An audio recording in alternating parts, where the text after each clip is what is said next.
The studio was alive with the hum of activity, a symphony of clattering equipment, murmured instructions, and the occasional burst of laughter from the crew. Bright lights cast long shadows across the room, illuminating the set where two chairs faced each other, separated by a small table adorned with a single glass of water. The air was thick with anticipation, the kind that precedes a moment of truth. This was no ordinary interview. It was a meeting of two worlds, one of skepticism, the other of unshakable faith. Karoline entered the room with a quiet grace that immediately drew attention. Her presence was not loud or demanding, but it was undeniable. She was a woman who carried herself with a sense of purpose, her posture straight, but not rigid, her eyes calm yet piercing. She wore a simple outfit, devoid of any religious symbols, which would soon become the focal point of the conversation. Her demeanor was one of quiet strength, the kind that comes from years of living a life rooted in conviction. Across from her sat Michael, a seasoned journalist with a reputation for cutting through facades. He was known for his sharp wit, his relentless questioning, and his ability to expose the cracks in even the most polished personas. His career had been built on challenging his subjects, pushing them to their limits, and uncovering the truth, or at least his version of it. Today, he had set his sights on Karoline, a woman whose faith had become the cornerstone of her public identity. As the cameras rolled and the crew settled into their positions, the tension in the room was palpable. Michael adjusted his notes, his eyes flickering with a mix of curiosity and determination. He had done his homework on Karoline. He knew her story, her public statements, and the way she had become a symbol of unwavering faith in a world increasingly skeptical of such things. But Michael wasn't interested in symbols. He was interested in truth, or at least the truth as he saw it. The stage was set, the players in place. What followed would be more than an interview. It would be a clash of ideologies, a battle between doubt and belief, between the need for external validation and the power of internal conviction. The interview began with the usual pleasantries, but it didn't take long for Michael to steer the conversation into deeper, more contentious waters. His tone was smooth, almost casual, but there was an edge to his words that hinted at the challenge to come. "So, Karoline," he began, leaning forward slightly, his eyes narrowing as if to focus his gaze like a laser. "You've spoken often about your faith, about how it's the foundation of your life. But I've noticed something interesting today." He paused, letting the words hang in the air like a storm cloud waiting to burst. "No cross, no symbols. It seems like faith for you is just for show." The words landed like a slap, sharp and unexpected. The room seemed to hold its breath, the silence stretching for what felt like an eternity.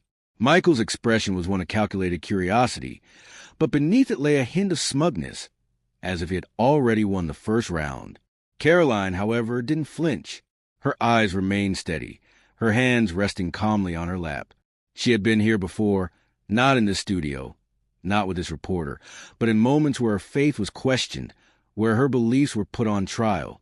She knew how to navigate these waters, not with anger or defensiveness, but with a quiet confidence that came from knowing who she was. The absence of a cross around her neck or any other religious symbol had not gone unnoticed by Michael. To him, it was a crack in the armor, a sign that perhaps her faith wasn't as genuine as she claimed. But Karoline saw it differently. To her, faith wasn't something you wore like a badge or displayed like a trophy. It was something far deeper, far more personal. As the silence stretched, Karoline took a moment to gather her thoughts. She wasn't in a rush to respond, and she wasn't about to let Michael's words dictate her emotions. Instead, she met his gaze with a quiet, unwavering intensity that seemed to unsettle him more than any angry retort could have. "Faith," she began, her voice steady and measured, "isn't something I wear on my sleeve. It's not a symbol I need to display to prove its existence. My faith is a part of me. It's in my action, my thoughts, and the way I treat others. It doesn't require a cross around my neck to be real." Her words were simple, but they carried a weight that seemed to fill the room. Michael leaned back slightly, his expression shifting from smugness to something more thoughtful. He had expected her to react defensively, to justify herself, to prove her faith in some tangible way. But Karoline's calmness threw him off balance. She continued, her tone soft but firm. Faith isn't about what others see or what they expect. It's about what's in here, she said, placing a hand over her heart. It's about the choices I make, the way I live my life, and the love I show to others. That's where my faith lives, not in a symbol, but in the quiet moments when no one is watching. Michael's eyes narrowed as he processed her words. He had expected a debate, a back and forth where he could chip away at her beliefs. But Karoline's quiet strength was something he hadn't anticipated. It was as if she had built her faith on a foundation so solid that no amount of questioning could shake it. Karoline's response opened the door to a deeper conversation, one that went beyond the superficial trappings of faith. She spoke of her faith not as something external, but as something internal, a guiding force that shaped every aspect of her life. Faith, she explained, isn't about proving anything to anyone. It's about living authentically, staying true to what you believe, even when the world tries to tell you otherwise. It's about the quiet moments, the times when you choose kindness over anger, forgiveness over resentment, love over hate. That's where faith truly lives. Her words resonated with a quiet power that seemed to fill the room. Michael, for all his skepticism, found himself drawn in by her sincerity. He had spent years interviewing people who wore their beliefs like armor, using them as a shield against criticism or as a tool to gain influence. But Karoline was different. Her faith wasn't a weapon or a shield. It was a quiet, steady flame that burned within her, guiding her actions and shaping her character. But how do we know? Michael pressed, his tone softer now, more curious than confrontational. How do we know that your faith is real, that it's not just something you say to gain approval or influence? Karoline smiled, a gentle, knowing smile that seemed to hold a world of wisdom. You don't, she said simply. And that's the point. Faith isn't about what others think or what they see. It's about what's in your heart. It's about the choices you make, the way you live your life, and the love you show to others. That's the true measure of faith, not the symbols you wear, but the life you lead. Despite Karoline's calm and thoughtful responses, Michael wasn't ready to let go of his skepticism. He had built his career on challenging people, on exposing what he saw as hypocrisy or insincerity. And while Karoline's words had struck a chord, he was determined to find the cracks in her armor. But what about the times when your actions seem self-serving? He asked, his tone sharper now, more pointed. What about the times when it's hard to tell whether you're acting out of genuine belief or just for attention? Doesn't that bother you? Karoline's expression didn't change, but there was a flicker of something in her eyes, a spark of clarity, as if she had been waiting for this moment. Faith isn't about being perfect, she said, her voice steady but with a slight edge. It's about striving to be better, even when you fall short. It's about recognizing your flaws and working to overcome them. And yes, there are times when my actions may seem self-serving, when my motives may be questioned, but that's part of being human. Faith isn't about being flawless. It's about being real. Michael leaned back, his expression thoughtful. He had expected Karoline to falter, to show some sign of doubt or insecurity. But instead, she had only deepened his understanding of what faith truly meant. Her quiet strength, her unwavering conviction, and her willingness to acknowledge her imperfections had left him speechless as Michael leaned forward, his skepticism still lingering. Karoline took a deep breath. She knew this was a moment to articulate what faith truly meant to her, not as a performance for others, but as a deeply personal journey. Her voice, steady and calm, carried the weight of years of lived experience. Faith, she began, isn't about proving anything to anyone. It's not about wearing a cross or quoting scripture to show the world how devout you are. Faith is about authenticity. It's about living a life that aligns with what you believe, even when no one is watching. She paused, allowing her words to sink in. The room, once filled with tension, now seemed to hold a collective breath. Michael, though still skeptical, found himself leaning in, intrigued by her perspective. I don't need to wear my faith on my sleeve, Karoline continued, her tone gentle but firm. It's not a costume I put on for the world to see. My faith is in the way I treat people, in the choices I make every day, and in the quiet moments when I choose kindness over anger, forgiveness over resentment. That's where faith lives, not in symbols, but in actions. Her words resonated with a quiet power, and for a moment, even Michael seemed to soften. He had spent years interviewing people who use their faith as a shield or a weapon, but Karoline was different. Her faith wasn't a tool for validation or influence. It was a quiet, steady force that guided her life. Michael, still searching for a way to challenge Karoline, shifted in his seat. "But how do we know," he asked, his tone tinged with doubt, "how do we know that your actions are genuine, that they're not just for show? Isn't it easier to wear a cross than to live a life of faith?" Karoline smiled, a knowing smile that seemed to hold a lifetime of wisdom. "You don't," she said simply. "And that's the point. Faith isn't about what others see or what they think. It's about what's in here." She placed a hand over her heart, her gaze steady and unwavering. "Faith is about the choices I make, the way I live my life, and the love I show to others. It's not about proving anything to anyone. It's about staying true to what I believe, even when the world tries to tell me otherwise." Her words hung in the air, heavy with meaning. Michael, for all his skepticism, found himself momentarily speechless. He had expected Karoline to defend herself, to justify her faith with arguments or evidence. But instead, she had offered something far more profound, a glimpse into the quiet, unshakable core of her beliefs. Not one to back down easily. Michael pressed further, his tone sharper now, more confrontational. "But what about the times when your actions seem self-serving?" he asked, his eyes narrowing. "What about the times when it's hard to tell whether you're acting out of genuine belief or just for attention? Doesn't that bother you?" Karoline's expression didn't change, but there was a flicker of something in her eyes, a spark of clarity, as if she had been waiting for this moment. "Faith isn't about being perfect," she said, her voice steady but with a slight edge. "It's about striving to be better, even when you fall short. It's about recognizing your flaws and working to overcome them." She paused, her gaze never leaving Michael's. "Yes, there are times when my actions may seem self-serving, when my motives may be questioned. But that's part of being human. Faith isn't about being flawless. It's about being real." Her words struck a chord, and for a moment, even Michael seemed to falter. He had expected Karoline to falter, to show some sign of doubt or insecurity. But instead, she had only deepened his understanding of what faith truly meant. As the interview progressed, Karoline's quiet strength became increasingly apparent. She wasn't offensive or angry. She was calm, composed, and unwavering in her beliefs.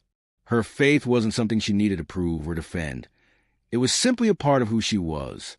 "Faith," she said, her voice soft but resolute, "isn't about what others think of me.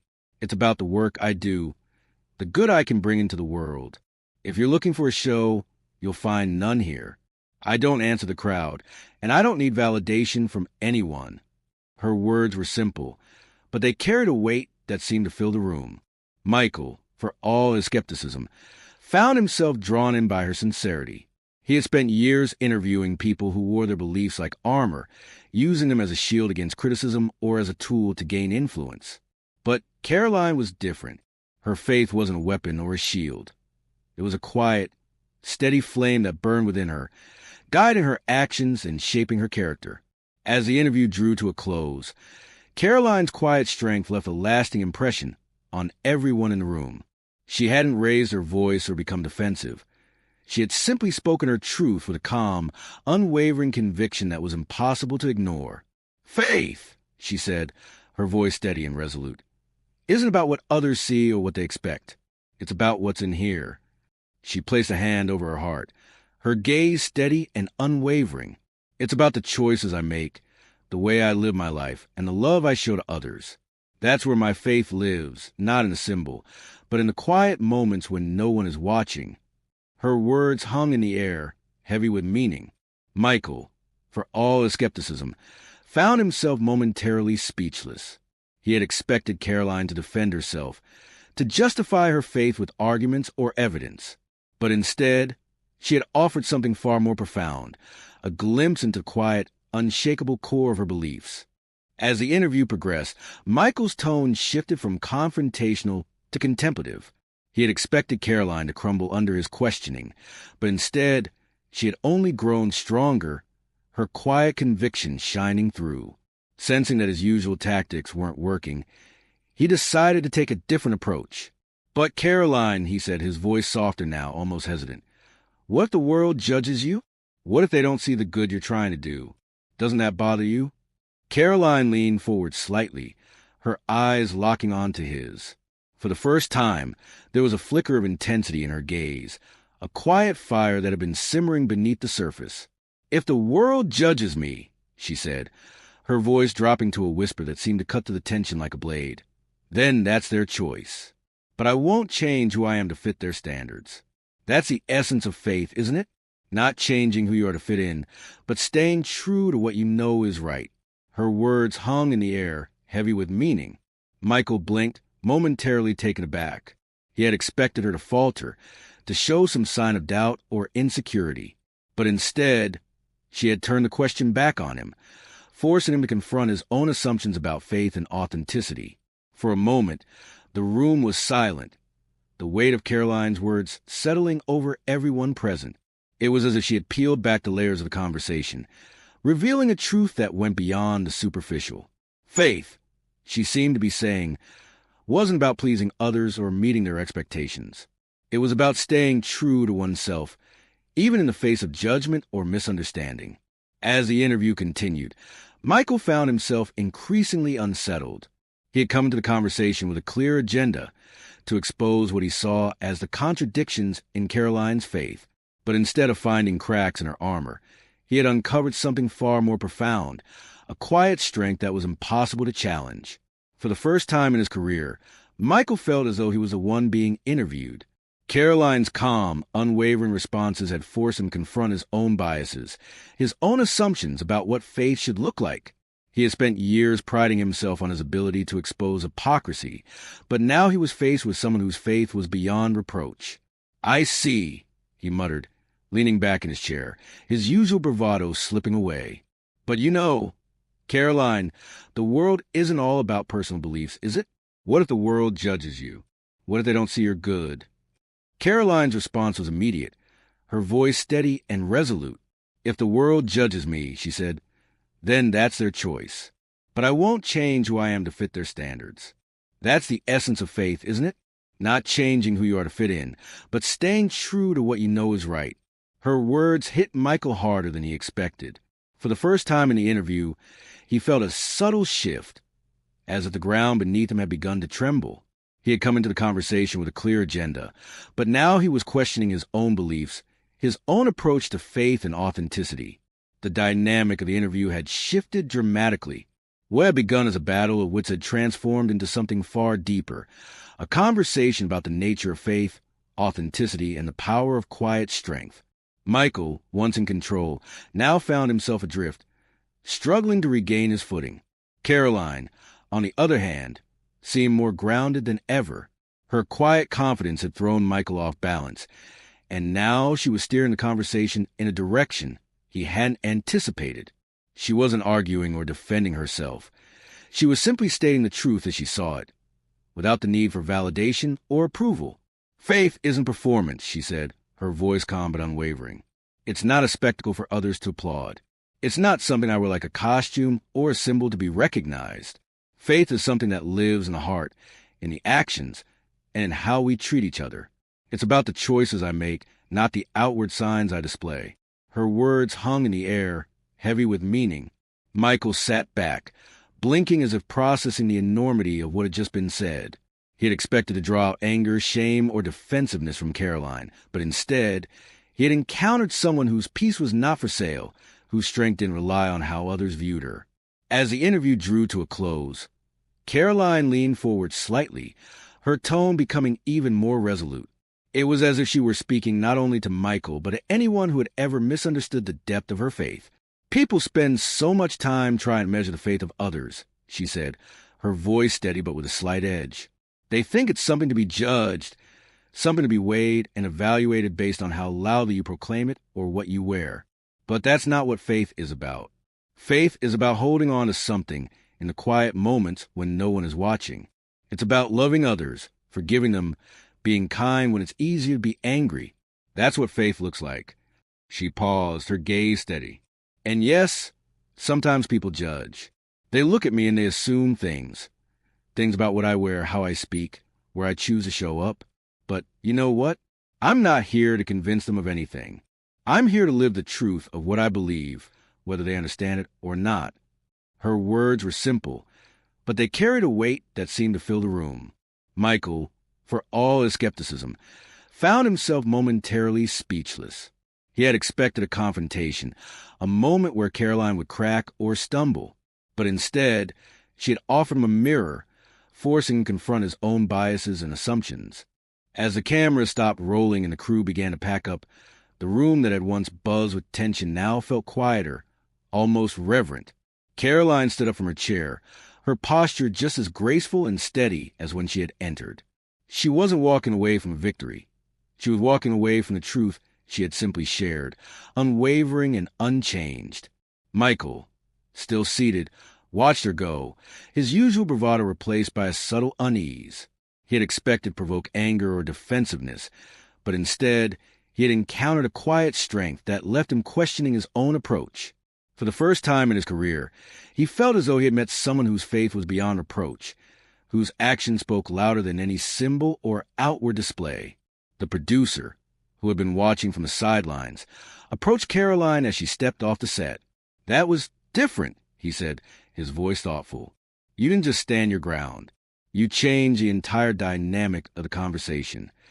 Karoline smiled, but there was no pride in it, just a quiet acknowledgement. "It wasn't about changing anything, really," she said. "It was about staying true to who I am, no matter how it's received." As she left the studio, her steps light and her thoughts quiet, the events of the day settled into perspective. She had known the importance of holding on to her faith in moments like this, when the world seemed to want an answer that could fit into its narrow view of what belief should look like. But in her heart, she knew the truth. Faith was not something to be showcased for others. It was something to be lived.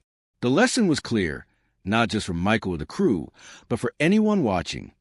The true power of faith doesn't lie in what can be seen or measured by others. It is found in the moments of silence, in the quiet acts of kindness, in the way we live when no one is watching. Faith isn't a show. It's a journey of conviction and authenticity. And as the final shot of the interview aired, Karoline's message spread beyond the screen, leaving viewers with a simple yet profound question. How do you live your truth in a world that wants to define it for you?